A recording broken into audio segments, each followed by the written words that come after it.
¿Dónde actúan los aminoglucósidos? Perdón, antes, aquí. Impiden que haya buena lectura de los tripletes. Hacen equivocar a la bacteria en la fabricación del aminoácido correspondiente para la proteína que quieren o que necesitan. Entonces, a este nivel, en el 30S, donde se produce la lectura, ahí impiden la lectura o hacen que haya una mala lectura.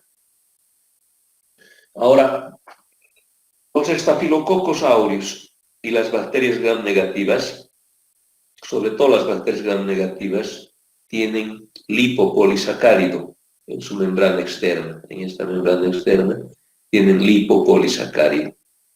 Y también a veces tienen fosfolipoproteínas. El estafilococo tiene fosfolipoproteínas aquí en su membrana, porque el estáfilo no tiene doble membrana, pero acá lo tiene.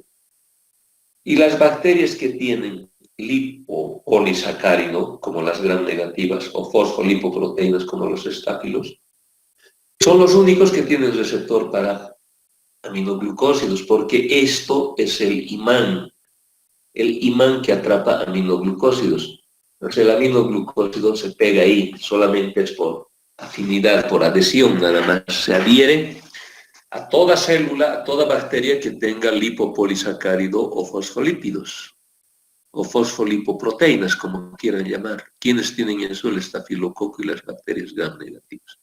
Entonces, de aquí ustedes pueden deducir que solamente los aminoglucósidos tienen acción propia contra el estafilococo aureus y contra las bacterias gram negativas. El neumococo, por ejemplo, no tiene nada de esto. ¿Dónde se va a adherir? Los streptococos tampoco.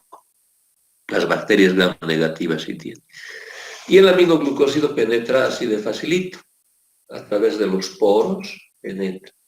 Ahora, para penetrar la segunda membrana necesita de oxígeno. Tiene que haber oxígeno aquí para que penetre. Es el paso a segundo nivel.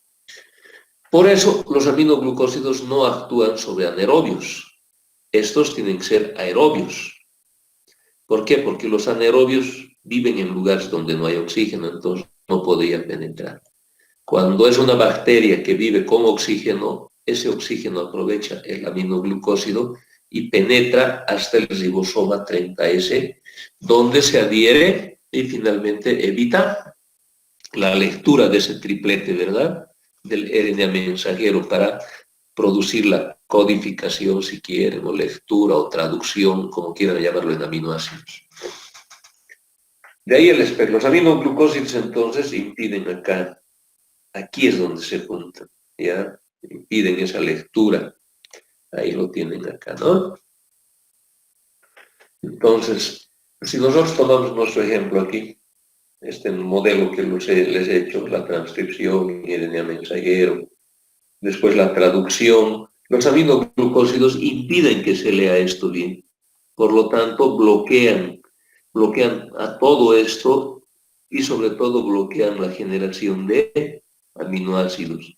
Vean, se equivoca la bacteria, hace otro aminoácido, vuelve a equivocarse. ¿Por qué? Porque el aminoglucósido está haciendo que haya mala lectura. Y esta proteína con aminoácidos diferentes al que necesita la bacteria no le va a servir, ¿verdad? Si es que no se impide la fabricación de proteínas, se fabrica mala proteína. La bacteria, por eso también se inhibe en su replicación. Creo que está claro eso. Ahora, los mecanismos de resistencia son los tres que hemos llevado para los beta-lactámicos, macrólidos. O no entran los aminoglucósidos porque los poros están pequeños o cambiados en su polaridad, o la bacteria tiene bombas que va botando el aminoglucósido hacia afuera. La bacteria puede tener fosfonucleotidil y acetiltransferasas también, enzimas que destruyen a los aminoglucósidos. Perdón, o la bacteria en ese receptor que tiene en el 30S, que es donde tiene que adherirse. La bacteria ha mutado, basta que mute un aminoglucósido en esa zona, o basta que mute un aminoácido, perdón, el aminoglucósido no se une más. Sitio alterado sería, ¿no? Vean, el mecanismo de acción es este. Tiene que penetrar bien el aminoglucósido no tiene que haber enzimas y además tiene que haber un 30S bien, totalmente adecuado para el aminoglucósido y la bacteria se muere, ¿verdad? Pero el mecanismo de resistencia es en esos pasos también. Las bacterias que han hecho, algunas han creado poros más pequeños o cambiados en su polaridad. No pueden penetrar, rebotan, impermeabilidad. Otros penetran, pero han creado bombas de flujo. Entonces son eliminadas hacia afuera. Eso se llama impermeabilidad y influjo. Otras no hacen eso. Dejan penetrar, pero crean enzimas. Nucleotidil, transferasas, fosfotransacetyltransferasas, 3 clases de enzimas que destruyen los aminoglucósidos. Otros no pueden hacer nada de eso. Y lo que han hecho es, entra, no hay enzimas, pero vean cómo va cambiando el sitio. Ahí es donde se ha producido una alteración y el aminoglucósido a un sitio mutado no se puede adherir, por lo tanto no va a actuar. 3 mecanismos interesantes para la producción de resistencia. Y esto es resumen de lo que hemos hablado. ¿Contra quién se actúa el estafilococo? Contra los que tienen fosfolipoproteínas. ¿Quién lo tiene? El estafilo. Ellos no tienen, por eso la actividad cero. Enterococos tampoco, bacillus gram positivos, aunque sean aeróbicos tampoco. ¿Quiénes tienen lipopolisacárido? Todos los que son gram negativos, hasta aquí bacillus. Por eso actúan bien. Excelente, buena y de elección además. Buena, aunque sea solo in vitro, porque estas bacterias generalmente están dentro de las células y el aminoglucósido no penetra. Nadie puede tratar con gentamicina una fiebre tifoidea, por ejemplo. En laboratorio te sale sensible, pero la salmonela está dentro de los macrófagos, o una shigellosis igual, ¿no? En cambio, los vibriones, los hemófilos, no son bacilos, son cocobacilos o son espirilos. Y ellos no tienen lipopolisacárido, tienen oligosacárido, lipo-oligosacárido, no son lipopolisacáridos. Entonces no se adhieren, su acción es bien errática. Vean, los anaerobios no están dentro de su espectro. ¿Por qué? Porque estos viven donde no hay oxígeno. Entonces, el aminoglucósido en la segunda fase de penetración necesita oxígeno, ¿verdad? Y sobre las micobacterias, sobre algunas micobacterias actúan la streptomicina, por ejemplo. Después, la amicacina también sobre otras micobacterias puede actuar. Eso más o menos es lo que tienen que saber. En cuanto a espectro, bien sencillito, ¿verdad? Vos en eso y vos en eso y listo. Bien estrecho el espectro. Cuando hablan de gram positivos, sobre el estáfilo nada más. Gram negativos, una condición aeróbicos. Y las micobacterias, fácil de encontrarse. Ahora, en nuestras células de nosotros, de los mamíferos, solo en 2 tipos de células hay fosfolípidos. En los túbulos renales, nuestras células de los túbulos renales tienen fosfolípido. Y las células que están en el oído tienen fosfolípido. Entonces, cuando se concentra en la circulación óptica, en la linfa óptica, el aminoglucósido va a ser capaz de adherirse a esto. O cuando sea filtrado por el riñón, llega a los túbulos, va a ser capaz de adherirse ahí. Entonces, prácticamente es el imán para los aminoglucósidos. Estos fosfolípidos que hay en las células tubulares y células ópticas. Y por eso el aminoglucósido es nefrotóxico y es ototóxico. Cuando es nefrotóxico es reversible. ¿Por qué? Porque las células de los túbulos se regeneran. Cuando es ototóxico es irreversible. ¿Por qué? Porque las células del oído son células nerviosas, no se regeneran, ¿no es cierto? Entonces se unen, penetran, y en los lisosomas lo que hacen es, con ayuda de oxígeno, hacen complejos, lisosoma aminoglucósido, que evitan la generación de prostaglandina C2. Y a este nivel, a nivel de las células tubulares y las células ópticas, deja de producirse prostaglandina E2. Si no hay prostaglandina E2, la circulación disminuye y las células entran en hipoxia y se necrosan, ¿no es cierto?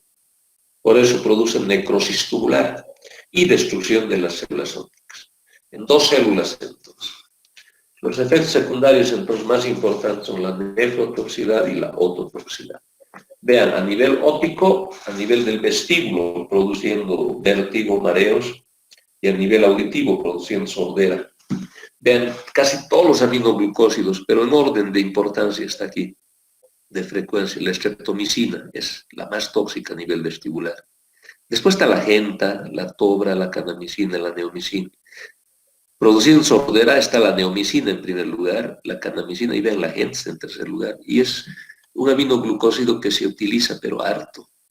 En otros hospitales, en mi hospital no se utiliza mucho, pero en otros hospitales se utilizan harto. Están jugando con un antibiótico que en teoría, no en teoría, sino que es potencialmente ototóxico a los 2 niveles.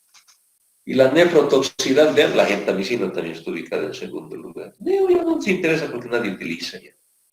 Cana tampoco, pero sí la genta. Y cuando se da en dosis muy elevadas, sobre todo cuando se concentra mucho en el plasma, eso sucede cuando a veces hacen lavados pleurales con gentamicina, lavados de la cavidad peritoneal con gentamicina. Como hay inflamación en el peritoneo, en la pleura, toda la gentamicina que han dado se va al torrente sanguíneo y esas concentraciones altas ocupan los receptores de acetilcolina y puede producir parálisis neuromuscular. También está la gentamicina y bueno, pero este efecto ya no es actual, o sea, la gente ya no hace ese tipo de lavados, ¿no? Pero alguna vez, si ven a hacer, siempre piensen y pregunten a su docente, ¿por qué están haciendo lavado con aminoglucósido si le pueden producir parálisis neuromuscular? Y sobre todo esto es malo cuando el paciente está recibiendo otros bloqueadores neuromusculares. Alergia muy rara vez, náuseas, vómitos, neuritis periférica, confusión mental, delirio. Muy rara vez se ve eso con los aminoglucósidos. Más importantes, estas 3, óptica vestibular, óptica auditiva y renal. Esto ya ha quedado un poquito en la historia porque ha dejado de hacerse lavados. La nefrotoxicidad, ¿qué depende? ¿Por qué es nefrotóxico? Los niveles en meseta altos, esos son los niveles nefrotóxicos. Cuando das un antibiótico, por ejemplo, aquí, rápidamente se eleva la concentración, adquiere un pico, ¿no es cierto? Y después hay una rápida eliminación del antibiótico. Pum, baja su concentración. Pero después esto se prolonga así. A eso se llama meseta. Mientras más alta es esta meseta, más alta, entonces es más nefrotóxico y más ototóxico también. Depende de las mesetas, no del pico que haga, no de la concentración máxima. Y la nefrotoxicidad es reversible, decíamos hace rato ya, ¿no? Las células tubulares se regeneran, la frecuencia es variable. La ototoxicidad es irreversible, la frecuencia es variable, vamos a ver, depende de las publicaciones, pero sí es importante que la ototoxicidad es aditivo. O sea, si una vez has tomado gentamicina, o has recibido, mejor dicho, por 10 días generalmente les dan, y te ha producido un daño, un 8% a tu audición, si no han pasado 6 meses, nuevamente te dan gentamicina, vas a tener un 16% de déficit, cada vez se va. Por eso dicen, los aminoglucósidos no hay que repetir si no han pasado 6 meses de la última administración. O sea, de la última tanda, ¿no? El bloqueo neuromuscular se necesitan 2 picos muy elevadas, es reversible y es acumulativo también su efecto con los bloqueantes neuromusculares. Algunos aspectos que influyen para que los aminoglucósidos sean más tóxicos. La edad avanzada, por ejemplo. Si se dan cuenta, entonces el aminoglucósido no penetra en las células, solo a 2 células penetra, tubulares y ópticas. Por lo tanto, es un antibiótico que está a nivel extracelular, en el líquido extracelular. Cualquier cosa que hagas para que el líquido extracelular disminuya, va a aumentar la concentración del aminoglucósido. En la edad avanzada, por ejemplo. Los viejitos ya tenemos menos líquido extracelular, por lo tanto, la concentración de aminoglucósidos en nosotros es mayor que en ustedes, por ejemplo. El uso de diuréticos elimina el líquido extracelular, se concentra más tóxico. El uso previo de aminoglucósidos en los últimos 6 meses predispone también a la nefro y a la ototoxicidad. enfermedad renal preexistente. Por eso hay que tener harto cuidado en pacientes que son renales, ¿no? O el uso de otros medicamentos nefrotóxicos junto con el aminoglucósido. Todo eso ayuda a que aumente la toxicidad. Vean, la nefrotoxicidad más o menos se presenta en un 5 a 15%, es alto 5 a 15. La ototoxicidad de 2 a 14%, hasta el 10%, hasta el 14%, tanto la coclear como vestibular es bastante alto. Yo solo por esto no tomaría, no dejaría de tener en aminoglucósido. Uno de cada, si es 14, uno de cada 8 por lo menos tienen ese efecto. Claro que influye, no te deja sordo, ¿no? Pero te quita un poco la audición, o a veces te produce vértigo, mareos. Bloqueo neuromuscular es extremadamente. Esto ayer les he explicado, pero aquí les voy a explicar mejor. Das un antibiótico, hace un pico. Va bajando rápidamente al principio y después hace una meseta. Y vean que en esta curva ha llegado un momento en que atraviesa la concentración inhibitoria mínima de la bacteria para la cual estás dando, ¿no es cierto? Y permanece unas horas por encima de esa concentración, vean. Y llega un momento en que nuevamente baja, pero aquí ha dejado marcado un espacio de tiempo que ha estado por encima de la concentración inhibitoria. Y además se ha dibujado un área aquí. Un área que está sobre la concentración inhibitoria mínima. Esta área está sobre esta concentración inhibitoria, pero debajo de la curva. Por eso a esto se llama área bajo la curva por encima de la concentración inhibitoria mínima. O sea, hay la concentración máxima, el tiempo que permanece por encima de la concentración inhibitoria mínima y lo que se concentra en esa área. Miren, si analizamos primero el tiempo que permanece por encima de la concentración inhibitoria mínima, tú das un antibiótico cada 12 horas. La primera dosis hace esto, la segunda dosis hace eso, ¿verdad? Cada 12 estás dando. Y ves que se ha formado dos tiempos, aquí y aquí, en que el antibiótico ha permanecido por encima de la concentración inhibitoria mínima, ¿vean? Ha permanecido por encima de esta concentración. A las 12 horas has dado. ¿Qué tiempo de esas 12 horas ha permanecido por encima? Más o menos yo diría unas 8 horas, ¿no? Esto corresponde a 8 horas, aquí 8 horas. Para los antibióticos, para la mayoría, es suficiente que el tiempo que permanece por encima de la concentración sea más de la mitad, entre dosis y dosis. Aquí era cada 12 horas. Entonces, lo ideal sería que siempre esté por encima de 6 horas. 50% de 12 son 6. Entonces, aquí está 8 horas, por demás. Para la amoxicilina, por ejemplo, cuando se da 2 veces al día, suficiente es que sea un 40% de todo este tiempo. O sea, para la amoxicilina, 40%, ¿cuánto sería? Pues de 4.8 horas serían, ¿no es cierto? Más o menos 4.8 horas debería permanecer por encima. Esto va variando. Para algunos aminoglucósidos, no, para algunos antibióticos es importante esto. ¿Dónde está? 16 horas en total de las 24 ocupadas, por encima de la concentración. 8 más 8, 16 en 24 horas. Ahora, si das 2 dosis, has hecho 2 picos también. Mira, has hecho un pico, ha bajado rápido, ha hecho una meseta. Ha hecho otro pico, ha bajado rápido, ha hecho otra meseta. Ahí está el tiempo que ha permanecido por encima de la concentración. De aquí a aquí también. Pero lo importante acá es que ha hecho pico. Para algunos antibióticos es importante, mientras más concentración máxima tenga, va a ser mejor su actividad, va a ser mejor su acción. Si esto, por ejemplo, para algunos antibióticos sube hasta aquí, va a matar más rápido. Si sube por encima de eso, va a matar más rápido, porque son dependientes de la concentración máxima que logran sobre la concentración inhibitoria mínima. En este caso, por ejemplo. A ver, pero si vos das este antibiótico, suponiendo que has dado 160 miligramos aquí de gentamicina, Y de nuevo, gentamicina 160 miligramos. Pero dale al paciente 320 miligramos, en uno solo, las dos dosis. El pico que va a hacer es ese, ¿verdad? Ha hecho más pico, ¿qué significa esto? Que va a actuar mejor. Por eso los aminoglucósidos se dan en una sola dosis para que actúe mejor. Son más bactericidas porque hacen una concentración máxima más elevada.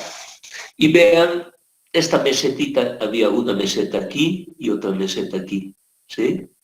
Prácticamente la suma de estas dos mesetas es mayor que la meseta que se ha formado con una sola dosis.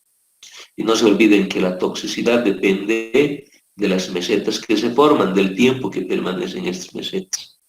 Entonces, hasta aquí ya pueden deducir ustedes que dando una sola dosis adquieres picos más altos, más bactericidas y mesetas por menor tiempo, menos tóxicas. Es la razón para que los aminoglucósidos se den una sola dosis. Y el área bajo la curva, vean, se han formado dos áreas ahí. Los antibióticos dependen de eso, de cuánto se concentran en estas áreas. ¿Ya? Son pocos los antibióticos que dependen de eso.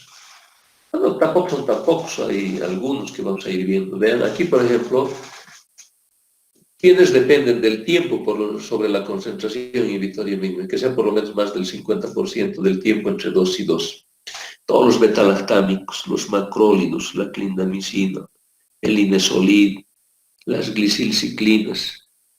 En cambio, quienes dependen de que adquieran concentraciones máximas, los aminoglucósidos, quinolonas y el metronidazol. ¿Qué significa esto? Que el aminoglucósido, das una sola dosis, va a ser más bactericida. Las quinolonas, por eso se tratan de dar una sola dosis. Das una sola dosis, hacen concentración más elevada, más bactericidas. Y el metronidazol, que si das una sola dosis también haría eso, pero es más tóxico, por eso no se da en una sola dosis. En cambio aquí, dependiendo de esa concentración bajo el área, está la acitromicina, muy conocida.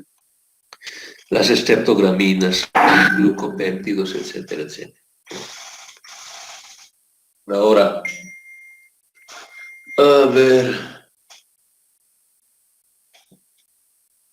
De modo que si tienes una bacteria con esta concentración inhibitoria, tú das gentamicina o amikacina, una dosis, haz esta curva, ¿no? A las 12 horas repites, haz otra curva. ¿Qué has conseguido con esto? 2 picos bajos. Lo suficientes para matar. Pero has conseguido 2 mesetas, altas y prolongadas, si juntas estos dos. Pero a ver, el aminoglucósido, dale una sola dosis, uniendo las dos de acá. Haz un pico más alto. Y una meseta, como si fuera solamente la mitad de lo que has dado. Por lo tanto, por eso son más bactericidas y menos tóxicas los aminoglucósidos en dosificaciones de una vez al día. ¿No? Es lo que se pretende en adultos, sobre todo. Bueno, espero que el tema les haya servido. Creo que está bien facilito de entender esa partecita. Ustedes tienen el privilegio, por lo menos, de saber ahora qué significa concentración máxima para un antibiótico, qué significa el tiempo que permanecen sobre la concentración inhibitoria mínima entre dosis y dosis, y qué significa además la concentración que se logra bajo el área. Los antibióticos dependen de una de esas 3 variedades para actuar mejor. Y eso muy pocos lo saben. Pregunten a los docentes, casi nadie sabe. De eso también depende cómo vas a dosificar cuando tenga insuficiencia renal un paciente. ¿Vas a disminuir el número de dosis o vas a bajar la dosis? Total. Depende eso de qué modalidad tiene el antibiótico para actuar. Si es dependiente del tiempo, si es dependiente del pico. Si es dependiente del pico de la concentración máxima, vas a bajar la dosis nomás. Le vas a dar una vez al día. Pero si es dependiente del tiempo, no puedes disminuir el número de dosis en el día. ¿No es cierto? Tienes que dar 3 dosis nomás si das 3 dosis, bajando la dosificación. Tiene sus repercusiones. Ese es el tema, chicos.